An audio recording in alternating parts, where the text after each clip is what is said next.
भगवान विठ्ठल हे फक्त पंढरीचे नाथ नाहीत, तर ते अखिल ब्रह्मांडाचे नाथ आहेत. केवळ एका अंशाने त्यांनी अनेक ब्रह्मांडे धारण केली आहेत. विठ्ठलाच्या नाभिकमलातून ब्रह्मदेव प्रकट होतात, तर त्यांचे मस्तक महादेवांचे स्थान आहे. महादेव ही यांच्याच राम नावाचा दिवस रात्र जप करतात. एवढं भगवान विठ्ठलाचे महात्म्य असता असं कोण आहे ज्याने परमेश्वराच्या छातीवर लाथ मारली? चला तर मग या प्रश्नाचे उत्तर आपण या व्हिडिओमधून पाहू. एकेकाळी पृथ्वीवर बऱ्याचशा ऋषींनी एकत्र येऊन यज्ञ केला होता. यज्ञ आता पूर्ण होणार होता. यज्ञाची पूर्णाहुती कोणत्या देवताला अर्पण करायची हा मोठा प्रश्न होता. अशा वेळी काही ऋषी म्हणू लागले, ब्रह्मदेव हे तर सृष्टीचे रचनाकार आहेत, त्यांच्या नावानेच यज्ञाची पूर्णाहुती दिली पाहिजे. तर काही ऋषी म्हणत होते, भगवान विष्णू या सृष्टीचे पालन करत आहेत, जेव्हा जेव्हा पृथ्वीवर काही संकट येतं तेव्हा तेच अवतार घेतात. तर काही जण म्हणत होते, महादेव म्हणजे सर्व देवांमध्ये ते महान आहेत, तर त्यांच्यासाठीच हा यज्ञाची पूर्णाहुती दिली पाहिजे. सगळे संभ्रमात होते की कोणत्या देवाला नेमकी पूर्णाहुती द्यायची. अशा वेळी तिथे नारद मुनी आले. नारद मुनी म्हणाले, तुम्ही एकमेकांमध्ये भांडण्यापेक्षा तुम्ही तिन्ही देवांची परीक्षा घ्या. तिन्ही देवांची परीक्षा घेतल्यानंतर त्या परीक्षेमध्ये जे कोणी तुम्हाला उत्कृष्ट वाटेल त्यासाठी तुम्ही यज्ञाची पूर्णाहुती द्या.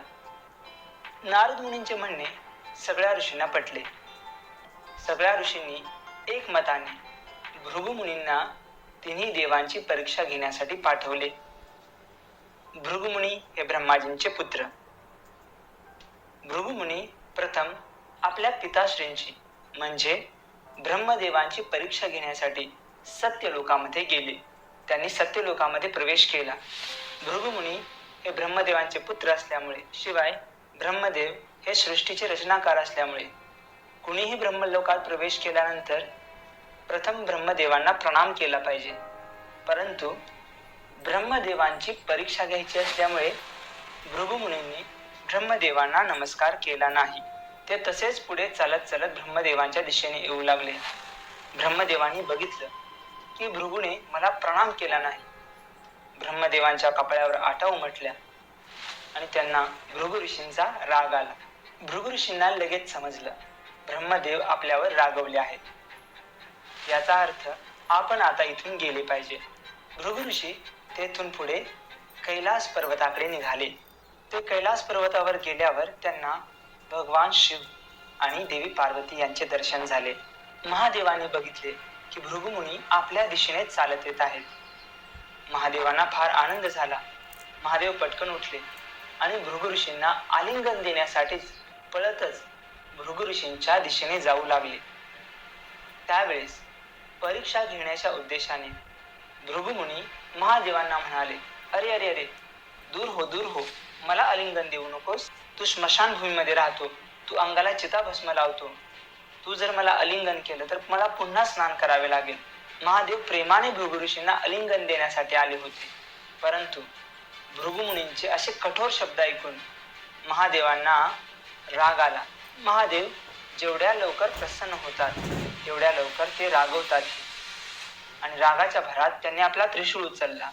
माता पार्वती महादेवांना म्हणाली, जर तुम्हीच ऋषीमुनींवर असे त्रिशूळ उगारचाल तर बाकी जगतामध्ये ऋषीमुनींचा कोण आदर करेल? मग महादेव शांत झाले.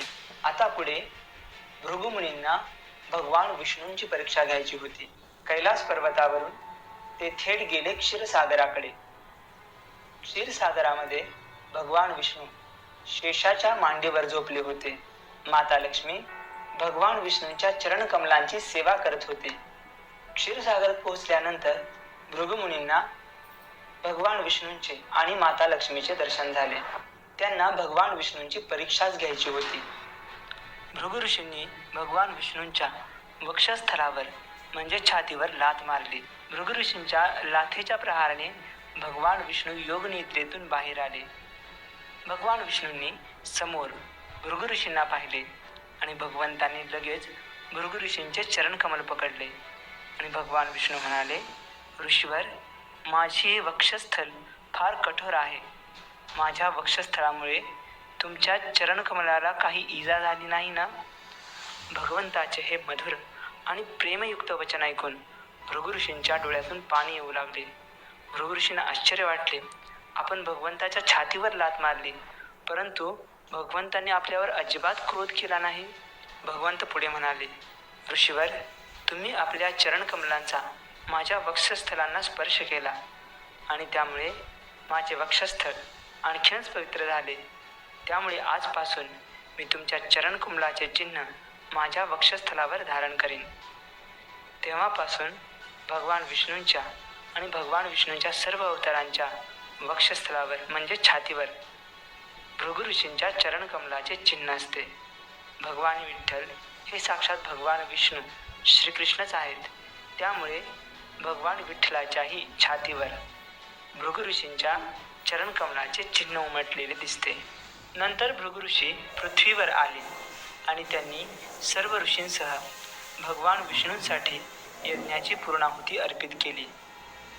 या कथेचा आधार घेऊन कोणीही भगवान विष्णू आणि महादेवांमध्ये भेदबुद्धी उत्पन्न करू नये.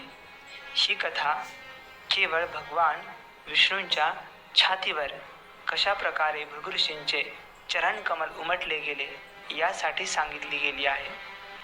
शिवस्य हृदये विष्णू, विष्णूस्य हृदये शिव, म्हणजे महादेवांच्या हृदयामध्ये भगवान विष्णू वास करतात, तर भगवान विष्णूंच्या हृदयामध्ये महादेव वास करतात.